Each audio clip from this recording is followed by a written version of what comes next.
in terms of if I had to pick one single disease that I'd like growers to focus on, I would pick blackleg. So if you haven't looked for blackleg in your field, and particularly if you're on your frequent rotation, so I'll pick on the wheat canola rotations. If I talk to a grower that's wheat canola, I ask him about cutting stems and what sort of disease pressure he thinks he might have from blackleg, and on, I won't say 50% of the time, but often I get a blank stare when I talk about assessing blackleg.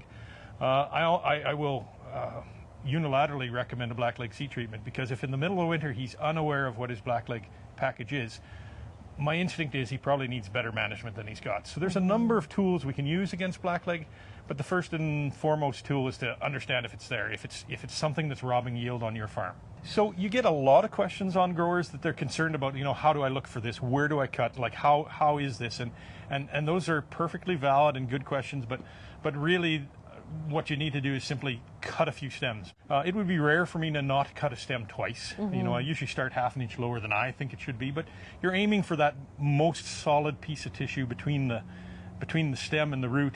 And while it's one of the barriers for growers to be comfortable with, 6 or 12 plants and they'll be like, oh yeah, I know what I'm doing here.